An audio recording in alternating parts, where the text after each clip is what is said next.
Welcome to triple X academy. அனைவருக்கும் வணக்கம்.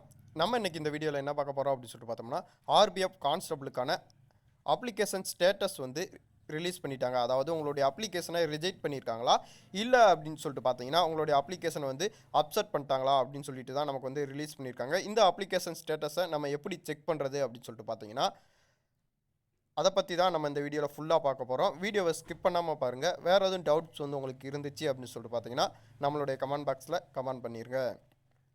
வாங்க வீடியோக்குள்ளே போகலாம். இப்போ வந்து ஆர்பிஎஃப்க்கான அஃபீஷியல் வெப்சைட் வந்து லிங்க் வந்து நான் உங்களுக்கு வந்து கீழே வந்து ப்ரொவைட் பண்ணியிருக்கேன். அந்த லிங்க்குள்ளே வந்தீங்க அப்படின்னு சொல்லிட்டு பார்த்தீங்கன்னா இதே மாதிரியா ஒரு பேஜ் தான் உங்களுக்கு வந்து ஓப்பன் ஆகும். இந்த இடத்துல மேலே உங்களுக்கு அப்ளை அப்படிங்கிற ஒரு ஆப்ஷன் வந்து கொடுத்துருக்காங்க பாருங்களேன். இந்த அப்ளை அப்படிங்கிறத கிளிக் பண்ணிங்க அப்படின்னு சொல்லிட்டு பார்த்தீங்கன்னா கிரியேட் ஆன் அக்கௌண்ட் அப்படின்னு சொல்லிட்டு ஒரு அக்கௌண்ட் இருக்குது. அது வந்து நம்ம வந்து ஏதோ அக்கௌண்ட் கிரியேட் பண்ணாமல் எக்ஸாமுக்கு ஏதோ அப்ளை பண்ணாமல் இருந்தோம் அப்படின்னு சொல்லிட்டு பார்த்தீங்கன்னா அது உள்ளே போகிறது. அதை பற்றின வீடியோ வந்து நம்ம ஏற்கனவே கொடுத்துட்டோம். இப்போ வந்து ஆல்ரெடி கேவ் ஆன் அக்கௌண்ட், நம்ம வந்து ஆல்ரெடி அக்கௌண்ட் வச்சுருக்கோம். அதை நீங்கள் கிளிக் பண்ணீங்க அப்படின்னு சொல்லிட்டு பார்த்தீங்க அப்படின்னு சொல்லிட்டு பார்த்தா இந்த இடத்துல உங்களுடைய மொபைல் நம்பர் கேட்கும். இந்த இடத்துல உங்களுடைய மொபைல் நம்பரை ரெஜிஸ்டர் பண்ணுங்கள். ரெஜிஸ்டர் பண்ண உடனே கீழே வந்து உங்களுடைய பாஸ்வேர்டு கேட்கும். பாஸ்வேர்டு வந்து நீங்கள் வந்து ஆர்பிஎஃப் அப்ளை பண்ணும்போது உங்களுக்கான ஒரு பாஸ்வேர்டு வந்து கொடுத்துருப்பாங்க. அந்த பாஸ்வேர்டை நீங்கள் கொடுத்தீங்க அப்படின்னு சொல்லிட்டு பார்த்தீங்கன்னா கீழே ஐ ஆம் நாட் ரோபோ அப்படிங்கிறத வந்து கிளிக் பண்ணிவிட்டு கீழே வந்து சப்மிட் அப்படிங்கிற ஆப்ஷனை வந்து நீங்கள் வந்து கொடுக்கணும். அதாவது லாகின் அப்படிங்கிறத கொடுத்தீங்க அப்படின்னு சொல்லிட்டு பார்த்தீங்கன்னா உங்களுடைய அஃபீஷியல் வெப்சைட்டுக்குள்ளே வந்து கிரியேட் ஆகி போயிடும். இதுதான் அஃபீஷியல் வெப்சைடு, அதாவது உங்களுக்கான பேஜுக்கான அஃபீஷியல் வெப்சைடு. இந்த இடத்துல வந்து ஜென்ரல் இன்ஸ்ட்ரக்ஷன், இந்த இடத்துல வந்து உங்களுடைய ஆதாரை வந்து நீங்கள் வெரிஃபை பண்ணாமல் இருந்தீங்க அப்படின்னு சொல்லிட்டு பார்த்தீங்கன்னா இந்த பேஜ் ஓப்பன் பண்ணோடனே உங்களுக்கான ஆதார் பேஜ், அதாவது உங்களுடைய ஆதார் ஜென்ரேட் ஆதார் ஓடிபி அப்படின்னு சொல்லிட்டு கேட்பாங்க. அதை நீங்கள் கொடுத்தீங்க அப்படின்னு சொல்லிட்டு பார்த்தீங்கன்னா உங்களுடைய ஆதார் வந்து வெரிஃபை ஆகிக்கிடும். நெக்ஸ்ட் வந்து உங்களுடைய ஆன்லைன் அப்ளிகேஷன் வேறு எது எக்ஸாமுக்கு வந்து அப்ளை பண்ணுறாப்புல இருந்தீங்க அப்படின்னு சொல்லிட்டு பார்த்தீங்கன்னா இந்த இடத்துல வந்து நீங்கள் கீழே எக்ஸாம் நோட்டிஃபிகேஷன் வந்து ஷோ பண்ணிட்டு வருவாங்க. அதை பார்த்து நீங்கள் அப்ளை பண்ணிக்கலாம். இப்போ நம்ம வந்து அதுக்கு தேவை கிடையாது. பக்கத்தில் அப்ளிகேஷன் ஹிஸ்ட்ரி அப்படிங்கிறத வந்து நீங்கள் கிளிக் பண்ணீங்க அப்படின்னு சொல்லிட்டு பார்த்தீங்கன்னா இந்த இடத்துல நீங்கள் அப்ளை பண்ண எல்லா எக்ஸாமுமே கீழே வந்து ஷோ பண்ணி காட்டிக்கிட்டே வருவாங்க. உங்களுக்கு நம்ம இப்போ தேவையானது இந்த நபர் வந்து என்ன பண்ணியிருக்காரு அப்படின்னு சொல்லிட்டு பார்த்தீங்கன்னா என்டிபிசிக்கு அப்ளை பண்ணியிருக்காரு, வித் கான்ஸ்டபிளுக்கு வந்து அப்ளை பண்ணியிருக்காரு. இதில் வந்து அப்ளிகேஷன் ஸ்டேட்டஸ் அப்படிங்கிற ஒரு ஆப்ஷன் இருக்குது பாருங்கள் மேலே. அதுக்கு நேராக என்டிபிசிக்கு எதுவுமே கொடுக்கல.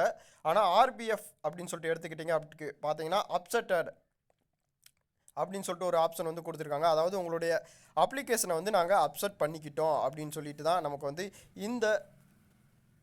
இந்த இடத்துல வந்து நமக்கு வந்து கொடுத்துருக்காங்க. என்டிபிசிக்கு வந்து இன்னும் வந்து அப்செட் பண்ணலை, அதாவது அதுக்கான அப்ளிகேஷன் ஸ்டேட்டஸ் வந்து இன்னும் ரிலீஸ் பண்ணலை. அதனால இந்த இடத்துல நமக்கு வந்து பிளாங்காக ஒரு கோடு மட்டும்தான் கொடுத்துருப்பாங்க. உங்களுடைய ஸ்டேட்டஸ் வந்து அப்செட் பண்ணியிருக்காங்களா இல்லை ரிஜெக்ட் பண்ணியிருக்காங்களா அப்படின்னு சொல்லிட்டு நம்மளுடைய கமெண்ட் பாக்ஸில் கமெண்ட் பண்ணிடுங்க. அதுவும் இல்லாமல் இவ்வளோ லென்த்தாக நான் செக் பண்ணணும் அப்படின்னு சொல்லிட்டு பார்த்தீங்கன்னா நீங்கள் வந்து இதுவே செக் பண்ண தேவை கிடையாது. ஆனால் உங்களுடைய அஃபிஷியல் மெசேஜ் நார்மல் மெசேஜ் பாக்ஸை எடுத்தீங்க அப்படின்னு சொல்லிட்டு பார்த்தீங்கன்னா உங்களுக்கான அப்ளிகேஷன் வந்து ரிஜெக்ட் ஆகிருக்கா இல்லை அப்படின்னு சொல்லிட்டு பார்த்தீங்கன்னா வந்திருக்கா அப்படின்னு சொல்லிட்டு நம்ம செக் பண்ணலாம்.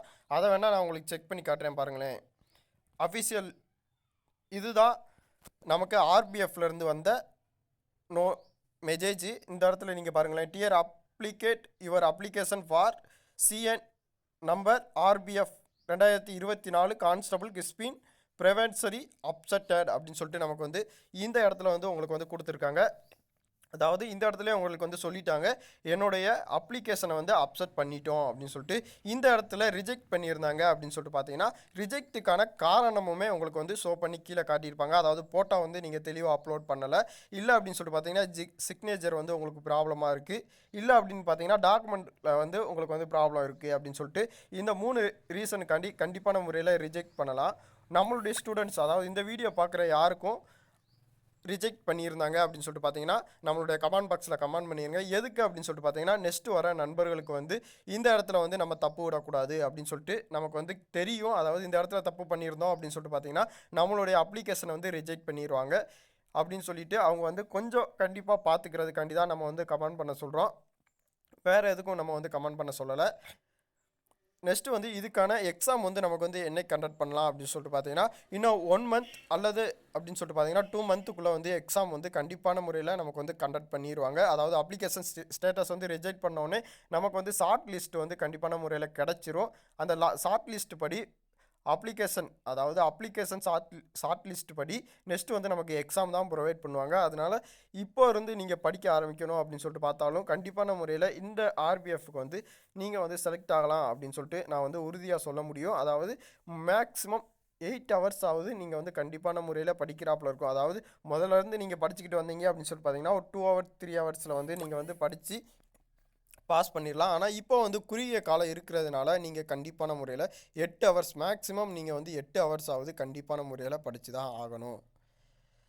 இந்த ஆர்பிஎஃப்பை பற்றின அனைத்து இன்ஃபர்மேஷனுமே நம்ம வந்து தொடர்ந்து போட்டுக்கிட்டு வரோம். உங்களுக்கு எதுவும் டவுட்ஸ் வந்து உங்களுக்கு இருந்துச்சு அப்படின்னு சொல்லிட்டு பார்த்தீங்கன்னா நம்மளுடைய கமெண்ட் பாக்ஸில் கமெண்ட் பண்ணுங்கள். வித் ரயில்வேல வந்து மோஸ்ட்லி இப்போ வந்து கண்டிப்பான முறையில் அநேக நோட்டிஃபிகேஷன் வந்து ரிலீஸ் பண்ணிக்கிட்டு இருக்காங்க. அதையுமே நம்ம வந்து நம்மளுடைய சேனலில் வந்து ப்ரொவைட் பண்ணிக்கிட்டு இருக்கோம். உங்களுக்கு வந்து கவர்மெண்ட் எக்ஸாம் பற்றின இன்ஃபர்மேஷன் எது வேணும் அப்படின்னு சொல்லிட்டு பார்த்தாலும் நம்மளுடைய சேனலை தொடர்ந்து ஃபாலோ பண்ணுங்கள். வேறு எதுவும் டவுட்ஸ் உங்களுக்கு இருந்தாலும் நம்மளுடைய கமெண்ட் பாக்ஸில் கமெண்ட் பண்ணிடுங்க. இந்த வீடியோ உங்களுக்கு யூஸ்ஃபுல்லாக இருக்கும்னு நான் நினைக்கிறேன். என்னுடைய சேனலை பார்த்ததுக்கு ரொம்ப நன்றி.